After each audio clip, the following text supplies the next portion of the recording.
to the Atlantic, the Southern to the Indian, to the mighty Pacific and beyond.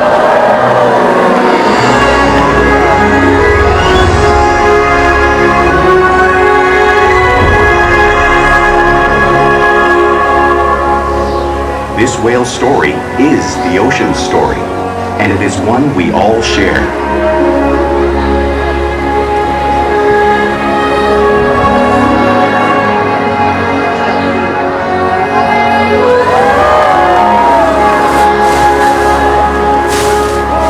Welcome to SeaWorld's Orca Encounter. My name is Molly, and I'm so honored to introduce you to this intriguing and majestic animal.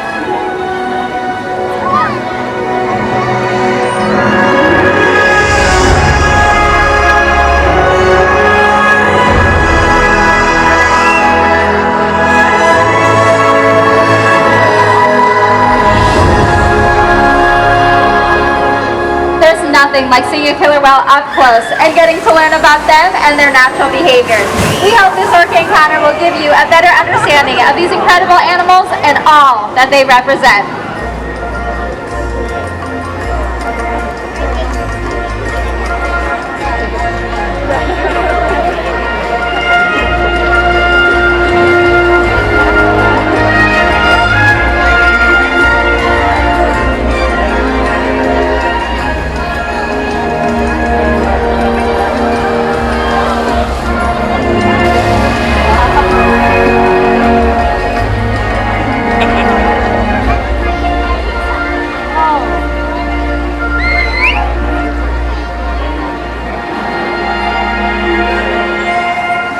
While they are found in every ocean, orcas living off the coast of Iceland are quite different than those near Costa Rica. In fact, there are at least 10 types, or ecotypes, of killer whales. An ecotype describes the differences between killer whales' size, physical form, prey, social structure, and habitat. As you can see, the differences are subtle, but noticeable when compared side by side. Orcas are adapted perfectly to their environments. And even the whale's black and white coloration has a purpose. It camouflages the outline of their bodies in the water, making it easier for them to surprise and catch their prey.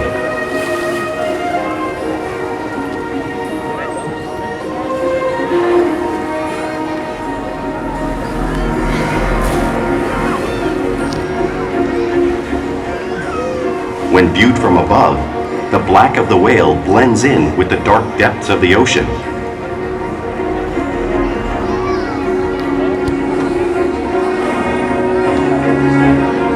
When viewed from below, the orca's white bellies match the brighter surface of the water, blending with the light above, giving them the perfect camouflage.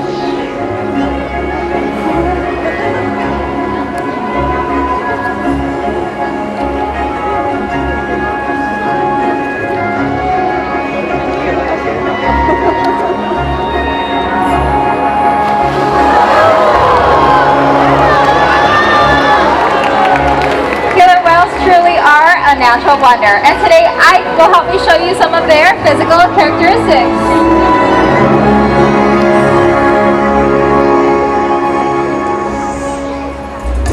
The blowhole is perfectly designed for getting a quick breath at the surface.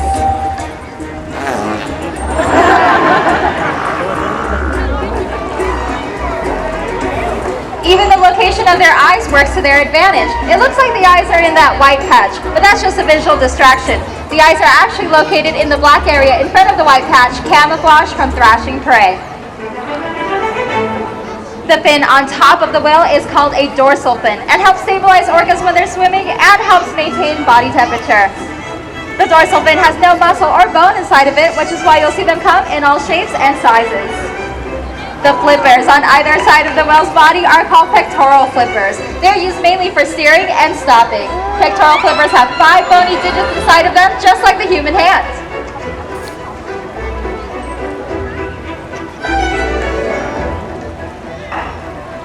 And the lobes on either side of the tail are called flukes. The tail fluke is the killer whale's engine, propelling them to speeds of nearly 30 miles per hour. That's as fast as some speedboats. And they swim the fastest and use the most power when propelling their nearly 10,000-pound bodies all the way up and out of the water.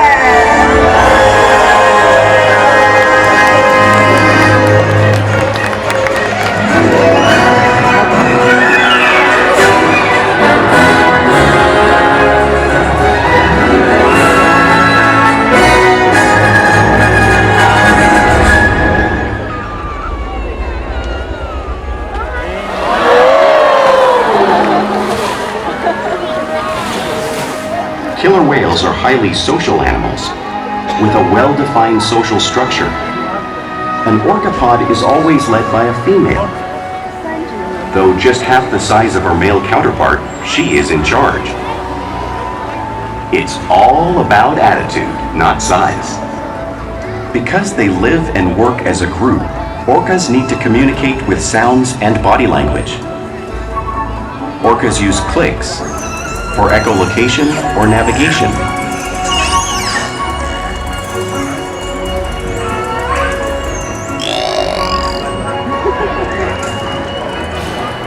Whistles to socialize in the pod.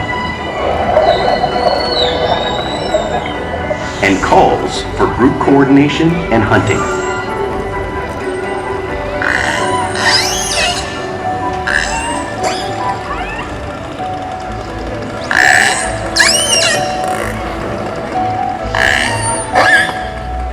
Vocal development studies here at SeaWorld show that early on, calves learn vocalization from their mothers. But as they grow, they learn from others close to them as well. This is a bottlenose dolphin call that Shuka learned and even taught other killer whales here at SeaWorld. In fact, orcas are the largest members of the dolphin family.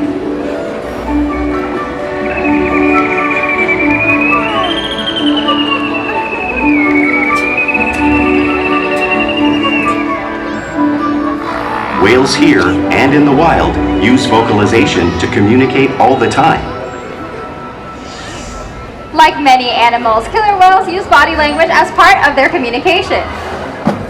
They use pectoral slaps to show dominance and to get noticed. For example, a mother may use a pec slap to get her calf's attention.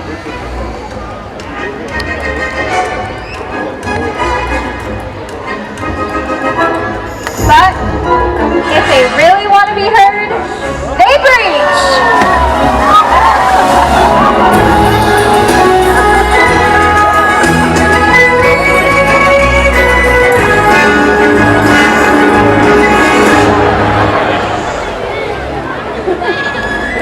Sky hopping is how killer whales get a better view of their surroundings and how they coordinate when they hunt.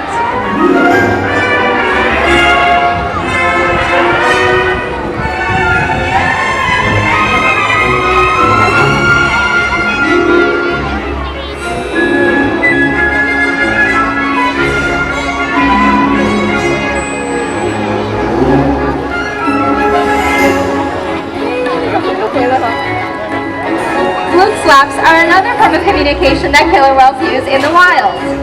And here at SeaWorld.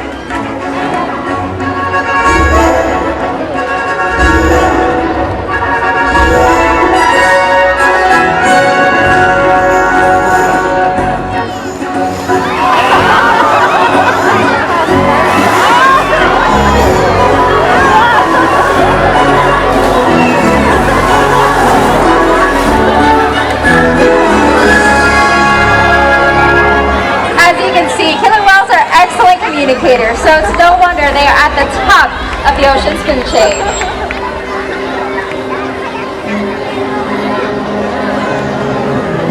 Killer whales work together to rear their young, protect their pod, and most importantly, pursue and catch their prey. Every day they cooperate to survive in the wild oceans of the world.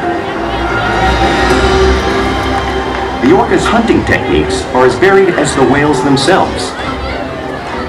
Norwegian killer whales will circle herring, herding them together.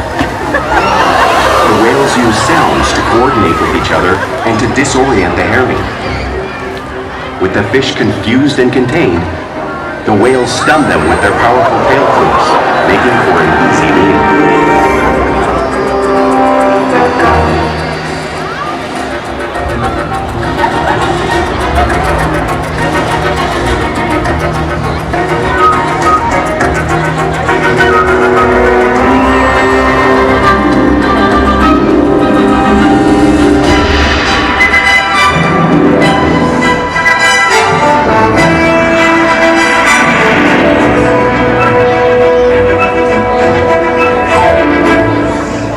Whales in the southern hemisphere will capture sea lions by pulling them right off of the beach. Watch as Corky demonstrates a similar behavior and movement right here in the slide out.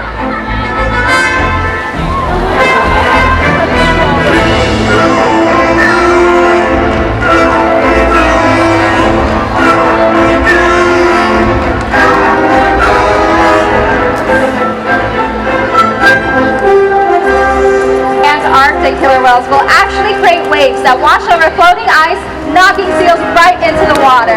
Watch as our whales demonstrate the similar technique, showing one of the most complex and impressive hunting abilities orcas have to know around the world.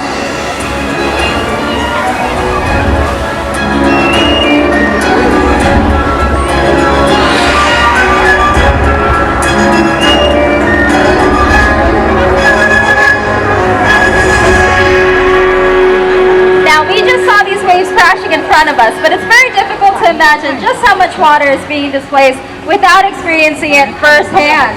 Luckily, I have a couple of very brave volunteers that are going to help us with that. How about a round of applause for them?